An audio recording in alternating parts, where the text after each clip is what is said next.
Howdy, howdy, howdy. Maybe tonight should be saying, "Luck of the Irish" to you. Luck of the Irish. Welcome to Cliff Notes Live. Let me start off with a big old SKD 143.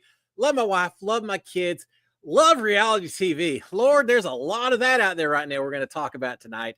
Love you guys that come out and hang with me every Monday night, and those who watch on replay as well. And kind of love me some Lucky Charms as well, right? Yeah, in Big Brother House, we did not have Lucky Charms. We had fruit. Did we have Fruit Loops? I think we had Fruit Loops. Didn't have Lucky Charms. I think Nicole at one point got, I don't know, unicorn marshmallows or something as part of her HOH basket. But yeah, I always was kind of partial. You know what my favorite cereal was? Not to get away from leprechauns and all that, but I like Frankenberry. Remember, there was Count Chocula, there was Frankenberry. I was always big into the strawberries, so Frankenberry. But for today, we're going with leprechauns and Lucky Charms.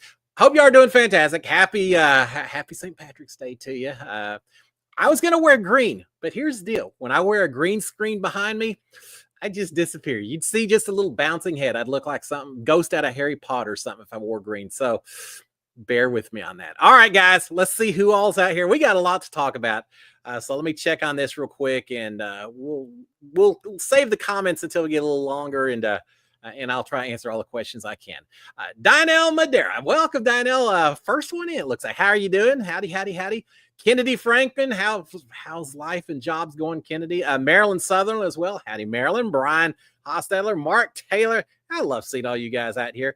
Karen Loveland, Patricia Miller, Carol Mosier, Audrey Cobb, Terry Thomas, Desiree Watts, Michelle Moore. Let's see. Cindy, I think I said Cindy. I'll say it again.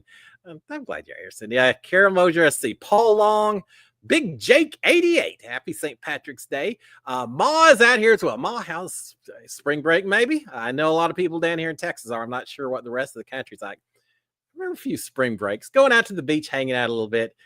Yeah, once upon a time. That was a lot of fun. Let's see who else we got out here. Yeah, well, that may be bad. Let's see who is. Ed's out here as well. And Misfire. I didn't want to miss you, Misfire, or Wyatt Garrett, either one, or Amanda. Howdy to all of y'all. Hope you're doing fantastic. I think that's good. Welcome aboard. Sorry, been chewing on the shamrocks, I guess. Yeah, as a kid, I remember going out and we have shamrocks all over just the backyard, things like that. I remember going there looking for those 4-leaf clovers. God, I spent way too much time looking for those things just because. I don't think I ever found one.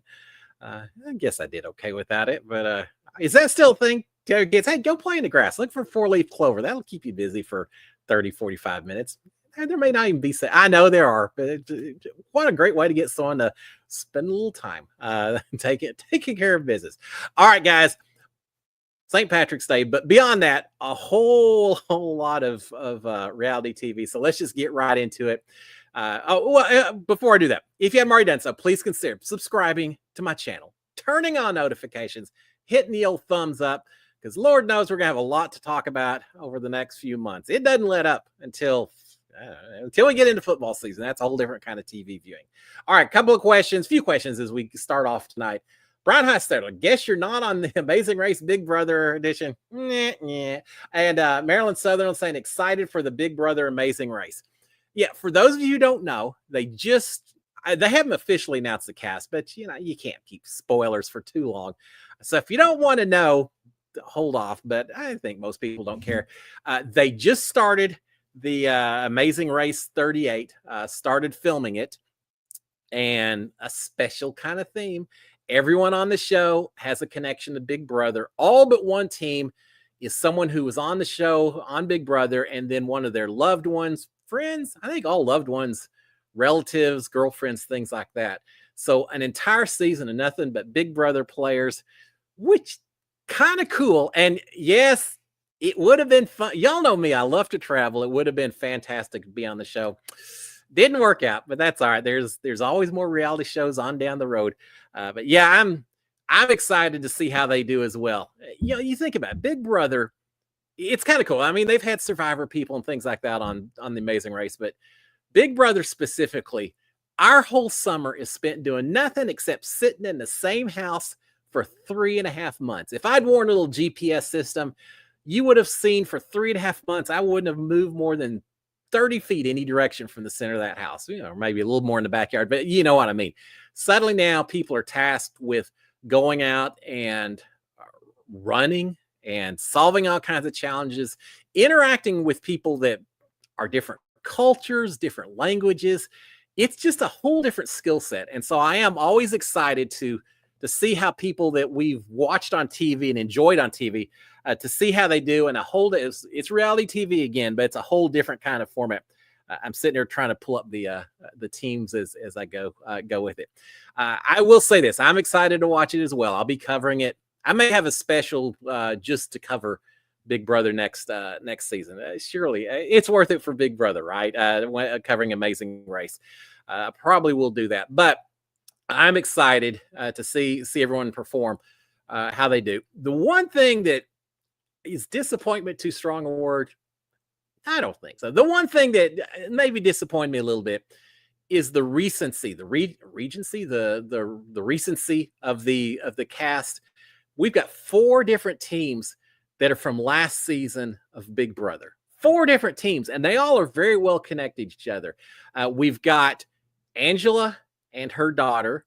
We've got Rubina, and I believe it's her sister. We've got Tucker and his brother, both wearing cowboy hats. Yeah, don't be stealing the look here, Tucker. You're New York. You don't wear hats up there. But Tucker and his brother, and then who's the final one? Chelsea, and I think it's her sister. Correct me if I'm wrong. Anyway, we've got 4 teams just from last season. So basically a third of the cast. I think there's 13 teams total. A third of the cast is from last season. Rubina and Tucker were dating. I think they still are, and yet they're on different teams. Tucker had pretty much sworn all kinds of loyalty to Angela while he was in the house. So you would think there's a certain respect, dare I say love, kind of between those two as well. So I think there's a lot of connections, which to me suggests that you're going to have a lot of teams working together. And I get it. Alliances are part of the Amazing Race. And if they develop organically, then I'm okay with it. I'm a little bit worried that you've got people who are going to not have as much a chance before this thing even starts, because you're going to have some people wanting to work together so strongly. And would Tucker ever do a detour on Rubina or vice versa? I'm just not sure that he would. And so that worries me a little bit. We saw what happened when you had pre-gaming with Big Brother All-Stars 22, right? It was not our favorite season. I hope that's not the case with this Amazing Race of the Big Brother. But we've got a lot of last season. And then if you look at from All-Stars forward, you've got the majority of these teams. Now, you know who I'm going to be cheering for. For those of you who know the teams, you got it now, right? Kat and her boyfriend, Alex, are going to be on there. Kat from Big Brother 21. Kat from Dallas, Texas. I know Kat very well. Alex, I've met multiple times. Incredibly nice guy, but photographer, just an all-around very, very cool guy. Alex and Kat are going to be on the show. Of course, I'm going to be cheering for them. Oh, of course, I'm going to be cheering for them. And then the one that surprised me a little bit was Enzo. And now y'all tell me, they didn't know who his partner was going to be. I just saw it today. Giacomo, I think, is that his son? I'm not sure. I assume it's his son. I don't know for certain. That kind of came out of left field just because Enzo was on All Stars. He's a storyteller. I mean, he's fun to hang around. I still remember him talking about having a job selling crayons, if I recall, in one of the back bedrooms, which was hilarious. But he also was on the challenge and caught a lot of flack because he basically quit during a swimming challenge just because he wanted to quit. I don't know. It wasn't the best moment that he's ever had, Enzo's ever had in reality TV. I thought maybe people would hold that against him, so I was a little surprised to see him on there. I think he is I was going to say he's the oldest season. He and Natalie Negrati, remember, she was Natalie and James Hewling for just a little while. You thought maybe they're going to be a couple. That didn't last long, but she was season 17, 18, I can't remember, somewhere between 16 and 19 or so, but in those eras. But Natalie's on there, Enzo's on there, Kat's on there. I think everyone else that is on this Big Brother version of Amazing Race is season 23 onwards. We've got Kyland and Taylor Hale. That's the only team that has two people who've competed in Big Brother, as opposed to Big Brother person and a loved one. And the story I heard, and I don't know this officially, but the story I heard is that whoever Kyland originally had dropped out at the last minute. They asked Kyland maybe who he wanted to get in their place, and he said Taylor. I've also seen a lot of social media where it seems like both of them have been working out together a lot. So I am not sure if I'm buying that completely. But we do have one team with two Big Brother people. Everyone else is a loved one, and we'll see how they do. I think there's a few teams that are going to have some difficulties just because of alliances and things like that. We'll see how Angela does. She wasn't horrible in competitions in Big Brother, but I also think that the Amazing Race competitions tend to be a little more physical sometimes, a little more running, a little more climbing and diving and things like that. So we'll see how they do. I worry a little bit about Kat. I don't know if I ever I'm sure I told you at one point. Kat and Nicole and myself. Speaking of which, how cool it would have been if they'd had the three of us on three different teams on the Amazing Race together. That would have been fun, but it isn't to be.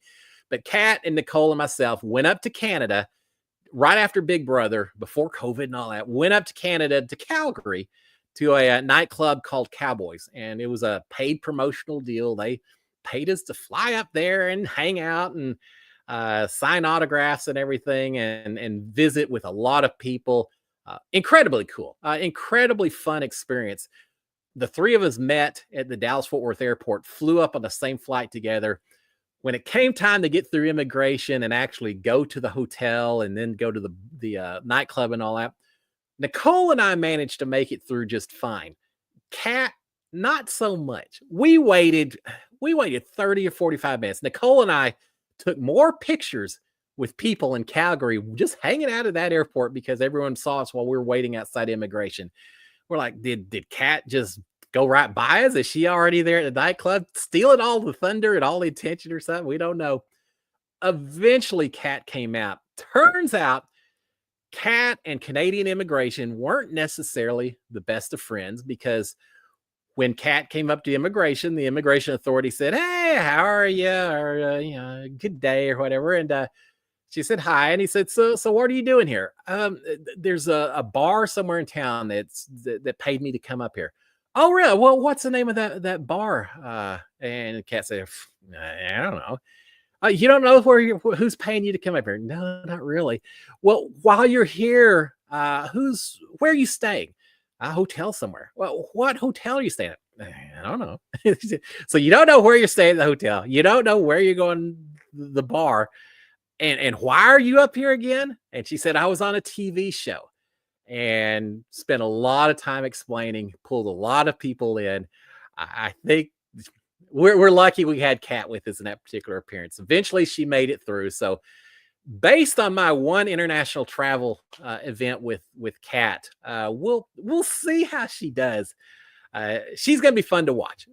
She may go home first week. She may go home the very end and win the whole thing. It wouldn't surprise me either direction, because she is incredibly smart. I think she'll do fine on a lot of challenges, but it is going to be fun. And yes, I'm definitely going to be cheering for Kat. I'm excited for it.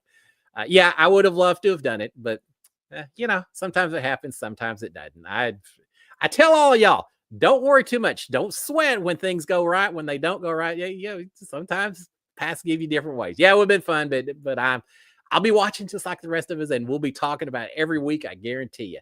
All right, Misfire saying, my former castmate's boyfriend will be a cameraman when they return stateside. Once they return stateside. Well, that's pretty cool. I think there is so much more behind the scenes to Amazing Race that I've never heard the whole stories about. I've met a few people who were on the Amazing Race here and there, but I know, for example, you always see the flights fill up so quick, right? Four of y'all got on this flight, now suddenly it's booked. Well, apparently it's because not only does each of them have to also pay for, or not pay, but also book a ticket for a cameraman, but also for an audio guy, a sound guy. So really, it's not a matter of just being able to get 2 tickets. Apparently, it's more a matter of having to get 4 tickets before you're allowed to board a flight. And so, yeah, it's it's tough. There's a lot of people, and I heard someone say, as much fun as it is to watch the people competing, what's really fun if you're on set is watching the cameramen who are having to watch the people running towards them while they're running backwards and trying to avoid crowds and curbs and everything else that happens in The Amazing Race. I've seen that with Survivor as well. How many people are involved in production that you don't see on screen? Different on Big Brother. We didn't see anyone. There was no one in there with cameras in our faces while we we're in that house. It was all behind mirrors. It was all behind the remote cameras, things like that. So it's just going to be a different experience. It's going to be fun. I'm looking forward to it. Mark Taylor saying, what'd you think of the ending of Survivor? No one wanted to go. Well, although I'll say, all right, spoiler alert. First of all, let me say that because we will talk about who went home. So spoiler alert to Survivor. No one wanted to go home, but I thought Justin handled going home way too easy. I don't think he fought nearly enough to convince Cedric to hold on to him. I didn't. Now, first of all, let's talk about how they got there. Mary uses her shot in the dark. Y'all know me. I've said I'm not a huge fan of shot in the dark. Well, at least in this particular instance, it worked. But it's purely random. It's a 1 in 6 chance. If Mary somehow, and I don't know that's going to happen, but if Mary now got to the very end and I'm up against her, man, I'm going to say, look, she had a 1 in 6 chance. It was purely random that she is still here. Otherwise, she would have gone home.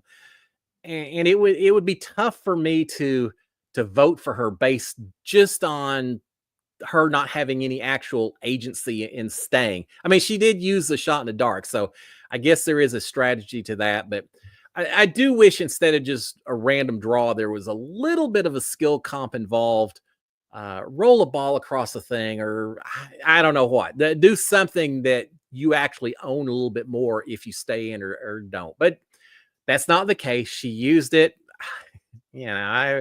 Some people just have incredible luck. Is this the second time the shot in the dark has saved someone? I feel like maybe so. It worked. She was saved. Well, now all of a sudden you got Justin and Cedric and Saya and it all comes down to Cedric because Justin's lost his vote because he went off onto the island, a little adventure, lost his vote. Mary's played her shot in the dark, so she doesn't have a vote. And it all came down to Cedric deciding what he wanted to do.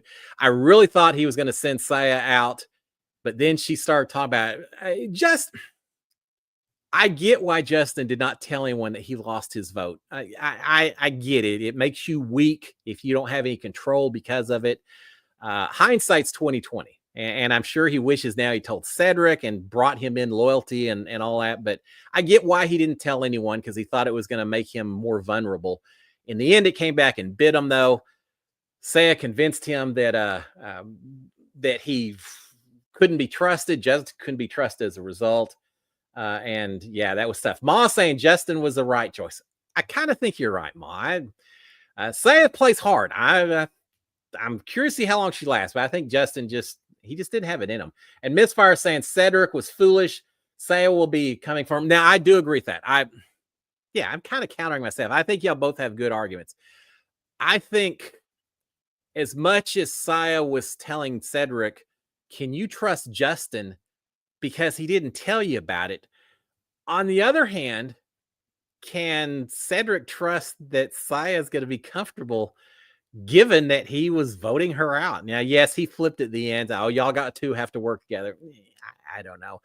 So I see Cedric having problems both way. How would I do with that? I think once he cast those initial votes for Saya, in some ways, he maybe needed to stay attached to Justin. So I get it, that point that maybe he should have gone the other way, but I just don't think Justin was long for the game. I don't think Saya or Justin, either one, is going to do a lot for Cedric's game going forward. Justin just was willing to kind of come visit me after you get out. I think I just wanted him to argue a lot more about, hey, just because I didn't tell you, it's just because there's only 4 of us and it's, worrisome. And there's a lot of things I think that he could have said to calm Cedric's fears. Cedric's a surgeon, right? I mean, that makes me think somewhat logical and all of that. And I feel like Saya was kind of arguing from a position, a little bit of emotion, whereas Justin maybe could have hit Cedric with a little bit more of a logical, man, wow, she's saying that you can't trust me. Why can you trust her? But he didn't. And because he didn't, in some ways, I think it was okay to send him out the door. I'll say it this way. I think Saya is going to be much more exciting watching her play out the rest of the season as opposed to anything that Justin would have done. I just think she's more vocal, more strategic. Now, the look on her face when those votes were cast for her, she said, because remember, she said at one point, she said, Jeff, the polite answer, the good answer is always say, I don't know what's going to go on, but I think I know what's going to happen with the votes tonight. I know it. I just have to worry about basically a shot in the dark.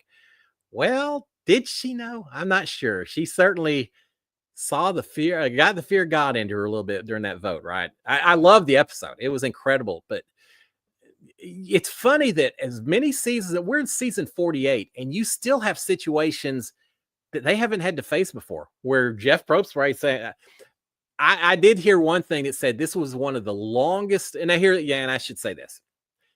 I've heard this was one of the longest tribal councils that they've had on Survivor. I've also heard that Justin actually did do a lot more arguing that they just didn't show. Chaz saying that as well. So I'd heard the same thing, Chaz. That maybe there was a lot more to it that we just didn't see for an edit. That's where sometimes Survivor, you got to be careful, because certainly edits can tell a lot of stories. Sometimes they're accurate. Sometimes it's just to lead the storyline. Now, ask yourself this question.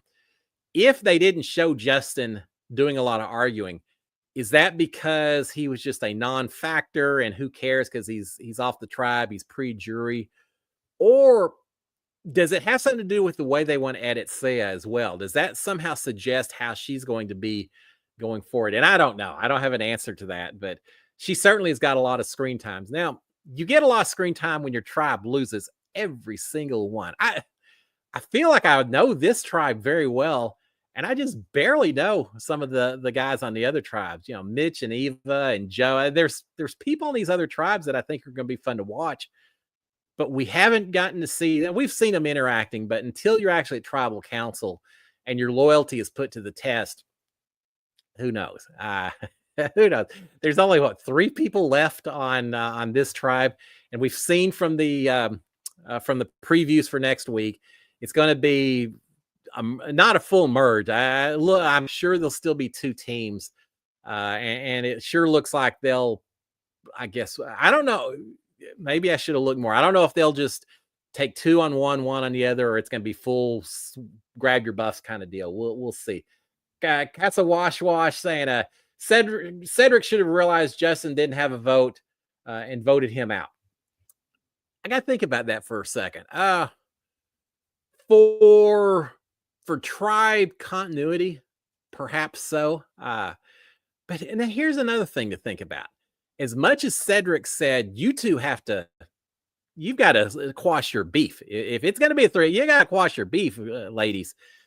On the other hand, is Cedric pretty safe? Yeah, now we know there's going to be a merge of some sort, or at least a tribal swap. But if they didn't have that, if it remained the 3 of them, maybe that's not such a bad position for Cedric to be in, knowing that surely, even if Saya has a little bit of distrust of Cedric, won't she go for Mary? And won't Mary go for Sia if it comes down to a vote? Either way, Cedric maybe is in the driver's seat in terms of if they do go to another tribal council. Now, it won't matter at this point anyway.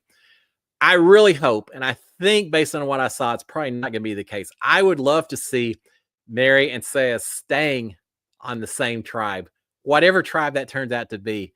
And let's see, once they're surrounded by a whole lot of other people, can they truly work together, which I think they may need to do in order to move forward? Or are they immediately going to be telling all these new tribe mates, hey, go after her, you can't trust her. Go after her, you can't trust her.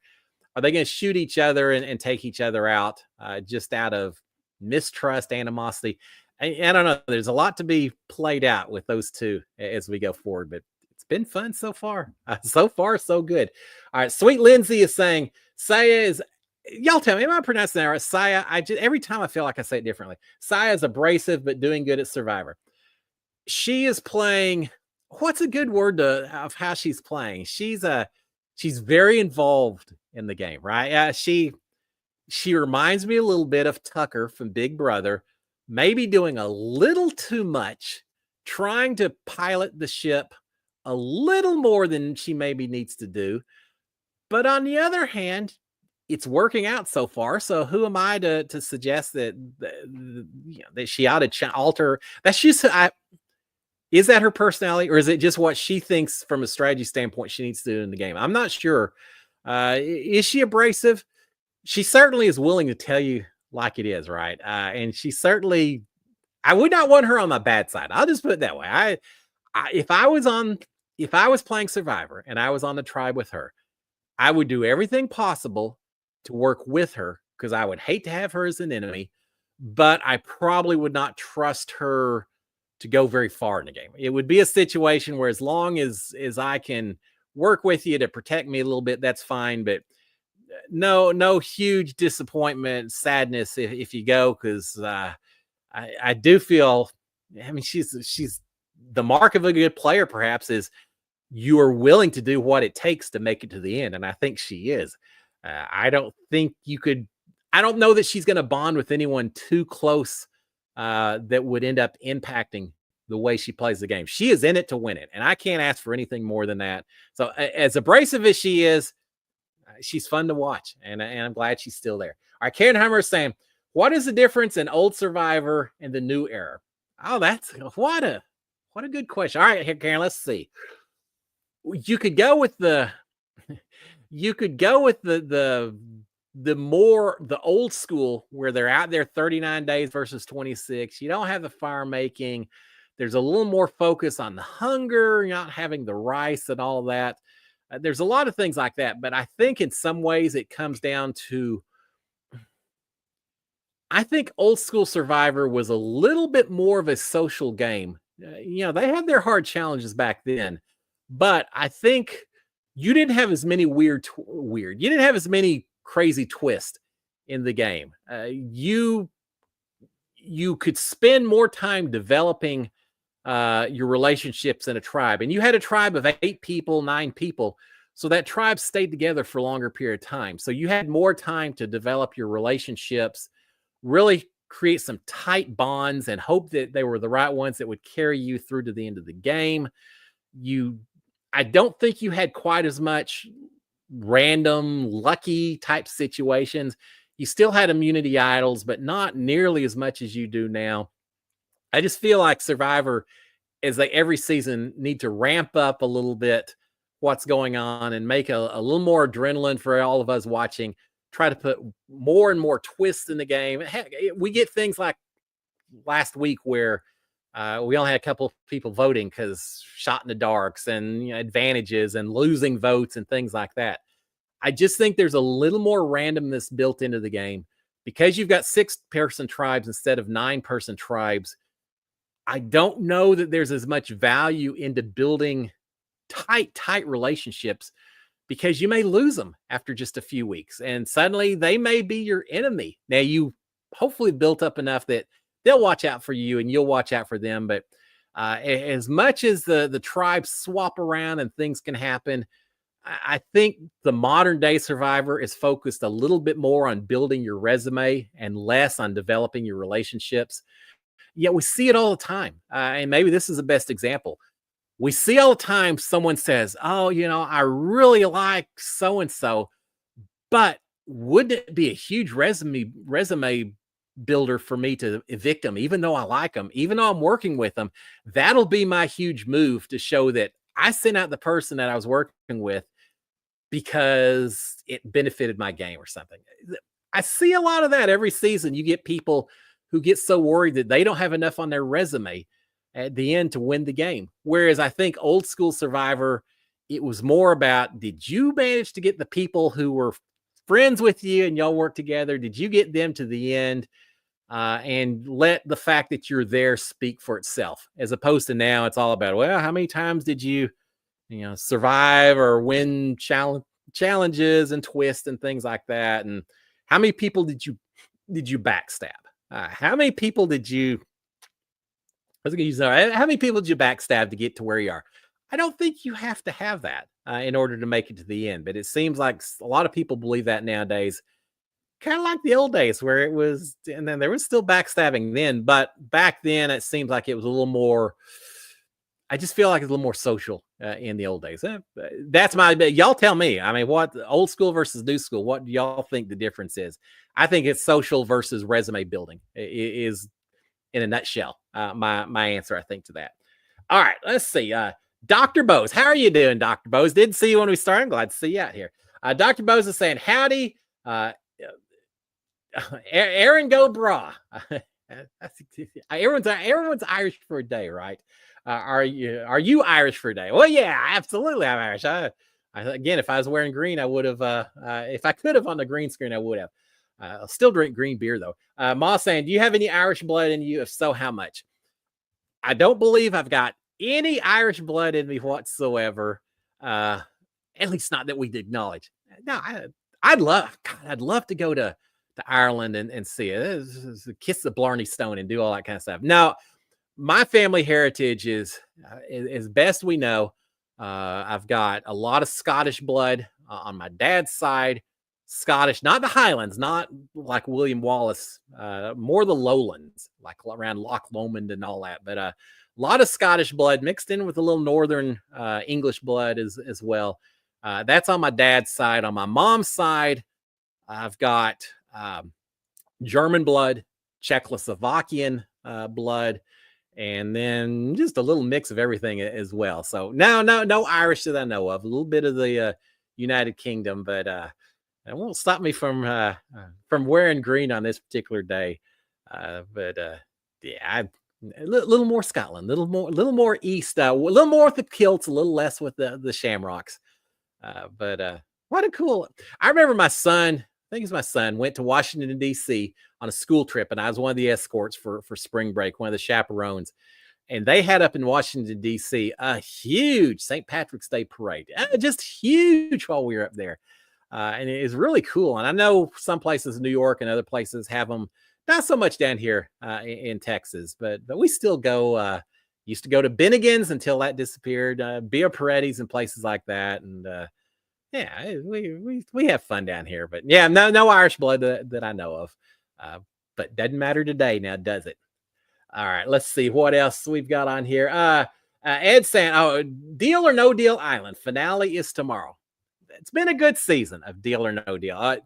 Ended, another spoiler alert, because we'll talk about that. Ended on a cliffhanger. I forgot. I had to recap a couple that I did over the weekend. David got to send 2 people home, right? Or I should say it.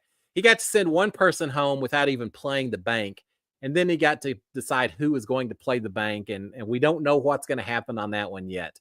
But yeah, I gotta say, I really was wondering if Poverty was going home when David made his pick, but he saved her. And now that he has, I think this is kind of,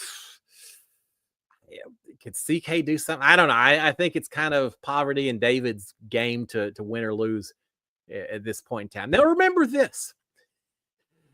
As hard as they fought to make it to the end, it's not like Big Brother or Survivor, where if you're the last man standing, you win $500,000, you win $1 million, whatever. Now, all they win is a chance to then play for up to, what is it, 5 million, 9 million, a lot of money. Not Beast Games money, but a lot of money. How disappointing would you be if you're Poverty, for example? You make it to the very end. You just mentally, strategically, you have conquered everyone else. You get to play the final one. And the first few briefcases that you open up are all 9 million, 6 million, 5 million. And all of a sudden, the only things left there are, $50 and $500 and 50,000 or something. Who knows? I'm sure there's going to be a majority that are still well over what you get on most game shows nowadays. But yeah, they still have to play the banker at the very end. And we did see on a little bit of a recap, it looks like past guest past contestants come back and may have some kind of influence in terms of what happens next. I kind of like seeing that. It's a little bit like the jury votes in Big Brother, Survivor, or something. You got to stab someone in the back while still being friendly to them. I remember that. Cat Cat had me so worried when it was her or I, and she felt like I made deals that saved me, sent her home. I did. But then she had this whole thing about you can't trust Cliff. He'll be up there in a heartbeat. Don't trust Cliff, whatever you do.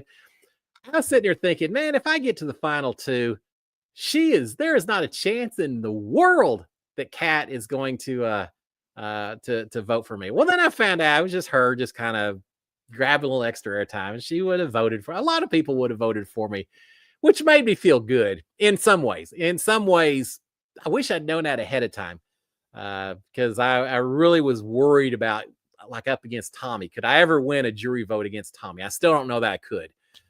I'm not sure if I could have won one against Jackson Mickey either. Against Holly, maybe. Against Nicole, we'll never know. But yeah, it is fun when you see people that you've done dirty to, and then they come back and get to have some input into how you go forward.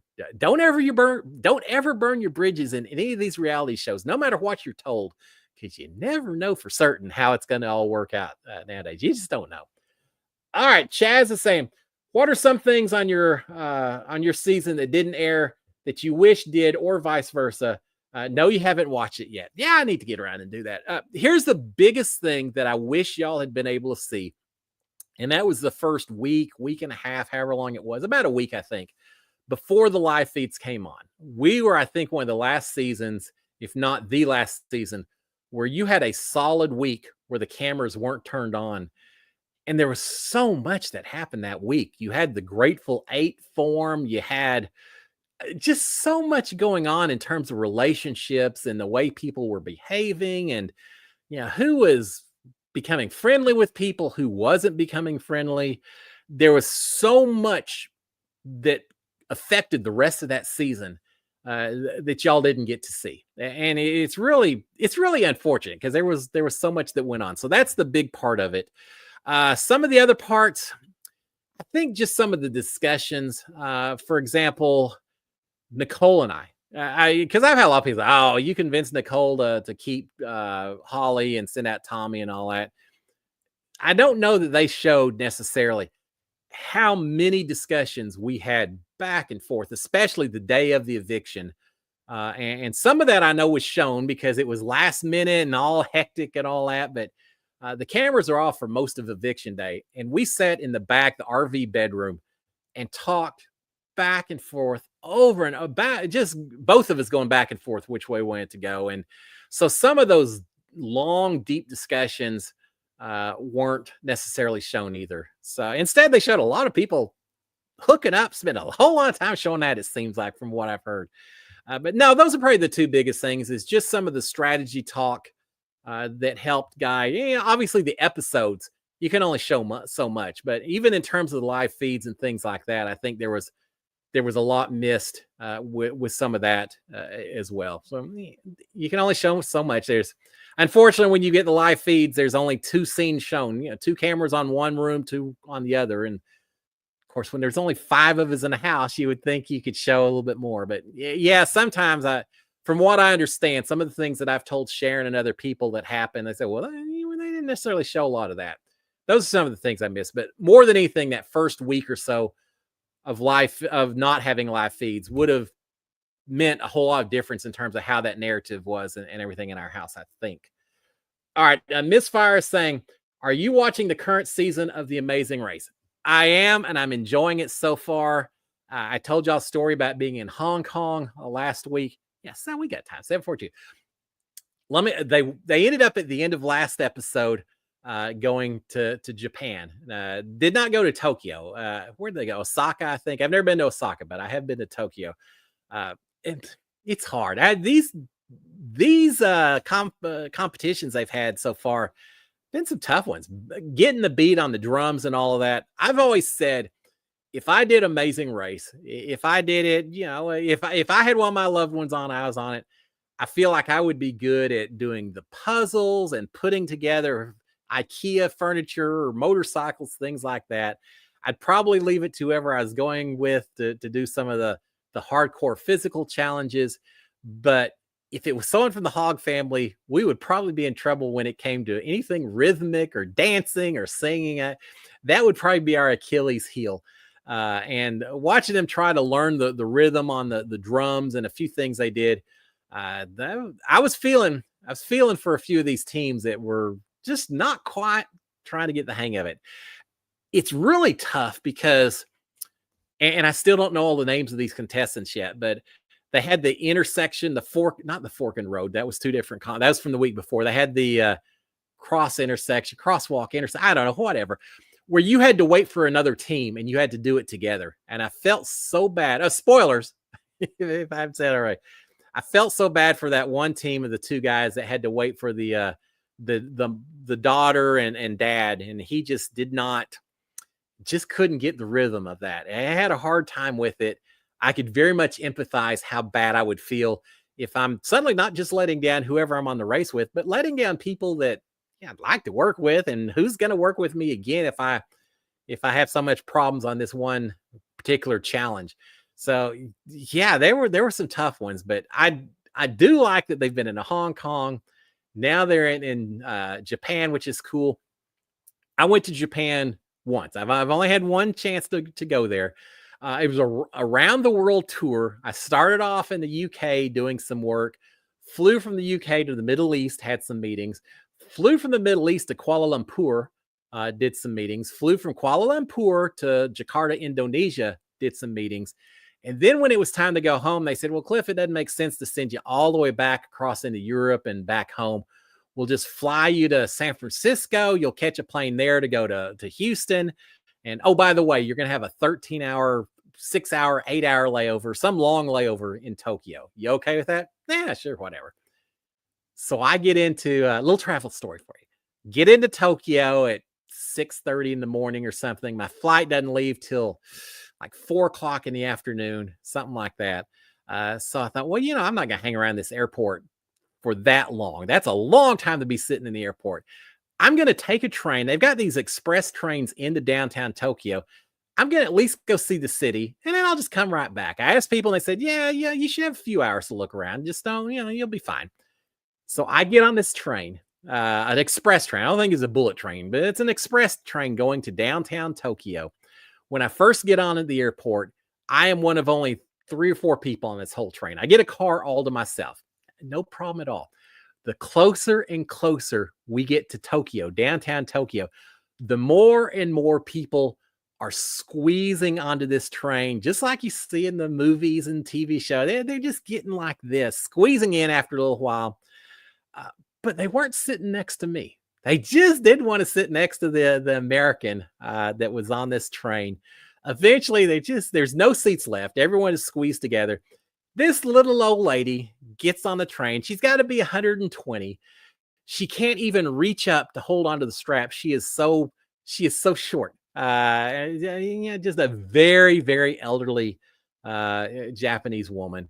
And I'm amazed that no one got up to give her their seat. I guess it just isn't something you do over there. I don't know.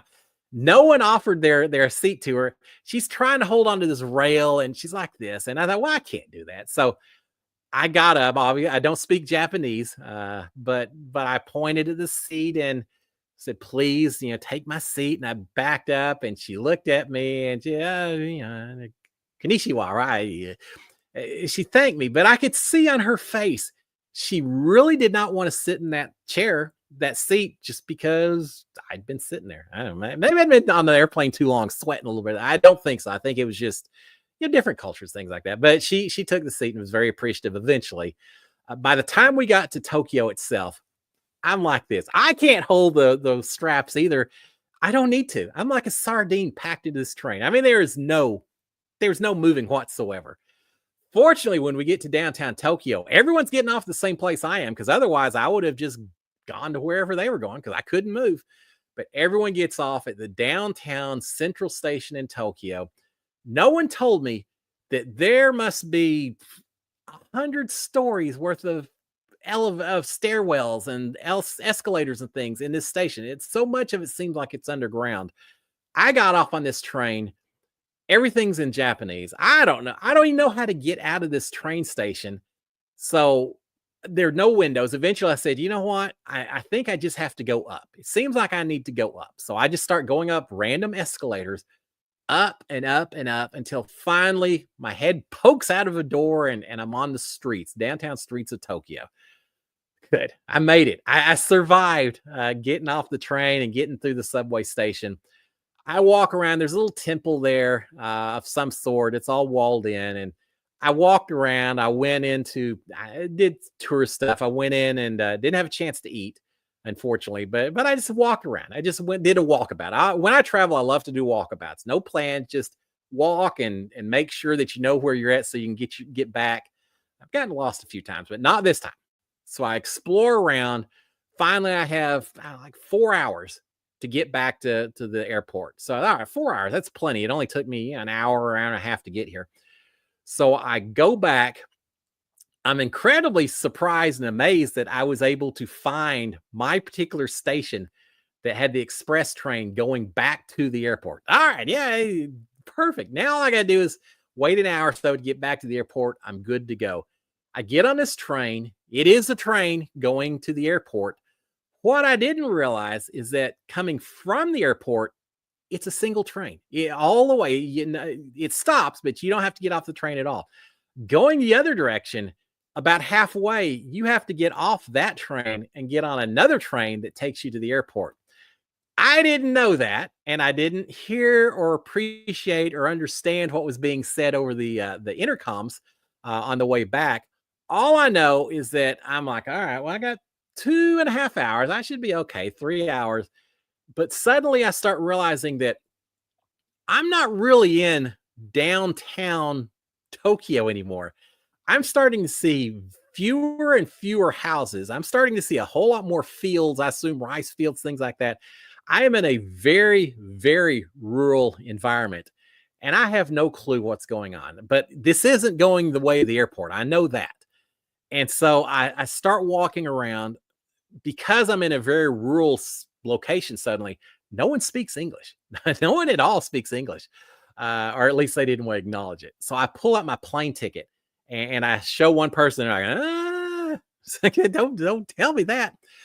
I finally find one of the conductors that's walking back and forth, and I show him my ticket, an airplane ticket, in Narahito Airport. And no, wrong. No, please don't be telling me that. He says, problem. He still doesn't speak English, but he points the next station. When we pull up, he says, here, back that way. In other words, he's telling me I was able to figure out, get off here, wait for the next train to go back the other way. All right. I get off the train. I'm the only person at this station. And it's not a station. It's like a bus stop you see in a city, except it's out in the middle of nowhere. And I'm waiting. I get on a train. I'm able to take it back to the take it back to the airport. I get there with like 15 minutes before my flight leaves. There's no way I can, fortunately, my bag's already checked. There's no way I can make it through security. They let me go through because I'm so desperate. They let me go through the cruise line. I get through there. I start running. I run all the way down Narahito Airport. I get there. They've already closed the gates. They just closed it. They opened it up, let me back in. I am so sweaty. I am so just amazed that I made it on the flight. Then I have to sit on the flight next to another very elderly little old Japanese lady who probably hated having to sit next to me because by then I really was sweating and everything. For a long flight to San Francisco. So there you go. That's my one time in Tokyo. Had a lot of fun, but a little stressful. But that was practicing for the amazing race. Someday I'll get my chance on that. All right, let's see what else we've got on here. Brian Hustler. Why was Jack bigger player to take out over Jackson? All right, here's the deal. I'm losing my green screen, guys. Sorry about that. Here is the deal with Jack over Jackson. First of all, Jack was very much a linchpin, I felt like, for the rest of the house. Tommy was in love with Jack. Christy was in love with Jack. Sis was in love. Everyone loved Jack. Jack won the second HOH competition, right? He almost won the competition I was in. He came in second. It was he and I at the end to win that thing. So he was winning all the competitions. He was very vocal, very controlling. Remember, after he won his second HOH, he brought everyone into the room together, into the dining room, and said, I don't want anyone who is in this house to talk to anyone who's already in Camp Comeback. You can't talk to them. If you do, we're going to send you out the door. It's like, come on, don't do that to me. But he was serious, I felt like. So because of that, he was a very dominant personality in the house. Jackson, on the other hand, on the second week, I believe it's the second week, Froggy Style was the competition. He rolled his ankle doing that competition and it swelled up. It was huge. He could barely walk on it. So because of that, I didn't see him as much of a competition threat. He'd kind of had a romance with Kat there for a second. Now he was with Holly. Christy had already voiced some opposition that she felt like he was kind of being a little bit too much of a bro. So I felt like with the alliance was formed, it was going to be easier to form cracks between Christy and Jackson Mickey and split the two of them apart, which eventually did work. And it happened the way I kind of wanted it to. But I felt like it was easier to create division with Mickey as opposed to Jack. And Jackson Mickey did not win any competitions during my season until when was it? I don't know, like week 6 or 7. I won HOH and veto before he did. I think my HOH reign when he won the jet ski competition, I think that was the first competition that he won. And so he just did not present himself, and it was planning on his part. He didn't want to appear too strong to begin with, and it worked. And that's one of the reasons why I thought he played him a good game, certainly a much better game than Jack, because Jack wasn't aware of the game as much. I realized later, because he was just trying to run everything, and he ran out of steam because of it. But it made him look like much more of a threat in the beginning. I really thought if I got Jack out during my HOH, it would break up that whole alliance. You suddenly would have Christy and Tommy by themselves. You would have Holly and Jackson by themselves. Sis would be mad at me, but she wouldn't necessarily, she'd probably be with Christy and Tommy. It would have broken them up much more than getting Jackson out. And I think that's true. I didn't quite make it happen. Fortunately, Jessica Milagros made it happen a couple of weeks later. So I'd like to think she took from what I did and just did a little better. But yeah, that's why I saw him as a much bigger threat than Jackson Mickey. All right, Ed is saying, you must go on Traitors now. All right, let me tell you about Traitors. Traitors US is over. On the advice of Angie Hung, a loyal friend, watches this show as well. Not always out as here as much on Mondays because she does everything, gymnastics and all stuff. But Angie said, you have got to watch Traitors UK season 3. And I think one or two of y'all suggested as well. Sharon and I watched it. We binged watched it pretty much over the weekend. Incredible. Absolutely incredible. And I'm not going to say any spoilers on that one because I know a lot of y'all haven't watched it. But if you have, is it Netflix or Peacock? I guess it's Peacock. If you have Peacock or whatever source you use, check out Traitors season number 3. Now, I will tell you this. A lot of the twists and challenges are the same, not necessarily the same order, but similar to what you saw in Traitors season 3 US. But they're in different order. Instead of celebrity type people, reality people, you have a whole bunch of unknowns. So no one knows who's playing the game. I just feel like it's a little bit fresher. I enjoyed it. I probably enjoyed it more than the US version because I didn't know these people. You learn about them as you go through the season and how they operate.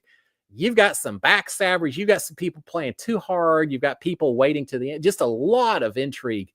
I loved it. I absolutely love season 3 of UK Traitors. So check it out. That is my suggestion of the week. It was fantastic. Not that I didn't like US Traitors, but I just feel like this was just a little bit of a notch above that even. All right, Chaz is saying, are you filling out a March Madness bracket? Who do you have winning it all? And Moss says, as long as it isn't Duke. I've actually filled out a couple of brackets. I've got one from work. I've got some just on random ESPN type deals. Who do I have as my finalist? I think I've got one bracket. I'm kind of thinking Michigan may surprise some people. I think they're number 5 seed, and I picked them to win in a couple brackets. I will say there may be one bracket out there that's got a Duke in there because, how can you not? I also have a University of Houston winning. I think U of H is pretty good. My Aggies are in it, but I haven't picked them to get to the very end. I've got them winning their first game, probably not much more than that. We'll see. They may make it to Elite Eight. Fingers crossed. But yeah, I kind of think maybe Michigan's, St. John's perhaps as well. It seems like those two tend to, every time I see them on the bracket, I say, yeah, I'm going to advance them one more game. So we'll see. I'd be curious to see how y'all do. Maybe I'll hit the 1 in a trillion bracket, get it perfect this year. Kind of doubt it, but well, I was going to say someone has to. No, actually not. No one ever has. But yeah, we'll see. It all starts tomorrow, right? And then really starts on Thursday and Friday. 7:58. Wow, so quick. All right. Let's see what else we got on there. We saw an interesting show on Netflix with Kate Hudson called it's a basketball show. I don't even know what it's called. Check Netflix out. She takes over the LA Wave, which is like the Lakers, except you can't use Lakers because it's a made-up show. It reminds me a little bit of Ted Lasso. Now, I like Ted Lasso better so far, but it's interesting. Check that out if y'all get a chance. What else is going on? I don't know. We've been watching. I watched a part of a show called Newtopia on Netflix. I kind of like my South Korean horror movies, and I'm a huge fan of zombie movies. This one combines all of that along with cute meets and romantic comedies and everything. Not sure I'm quite sold on it yet. It's a little too slapstick for what I enjoy so far. But hey, let me know if y'all want to watch a little South Korean shows. I want to go to South Korea just so I can take the train to Busan and just, I don't know, act like a zombie or something. They probably wouldn't appreciate that. Not even as YouTube prank or anything else. But hey, you never know. All right. With that being said, guys, I think we're going to shut it down. It's 8:00. I hope y'all have a fantastic St. Patrick's Day. For those of you who are planning to carry the celebration over late into the evening, stay safe. Get a sober chauffeur if you're in that kind of situation. Make sure no one else that you're with drives when they shouldn't be driving. Take care of each other. But have a fantastic St. Patrick's Day. Enjoy all this reality TV. We will be back next Monday. Last Monday in March, right? And then suddenly it's April, and then, it's right in, would have been Canadian Big Brother, but not so much this year. But we've got all kinds of other reality TV to talk about. Guys, y'all have a great one. I'll finish up with the big old SKD 140. I'm trying to do it in an Irish accent. That's obviously not going to work. SKD 143. Love my wife, love my kids, love you guys as well. If you haven't already done so, please consider subscribing to my channel, hitting the notifications, hitting the thumbs up. It's always appreciated. Luck of the Irish to you. May you always find the end of the rainbow and the pot of gold, and may it be there just for you. And I think I'll go get some Lucky Charms. Guys, y'all have a good one. I'll talk to y'all later. Cheers, my friends. Bye. I'll just stand up and do a little jig while we leave. Yeah, I'm not going to do that. Bye, guys. Y'all have a good one. Happy St. Patrick's.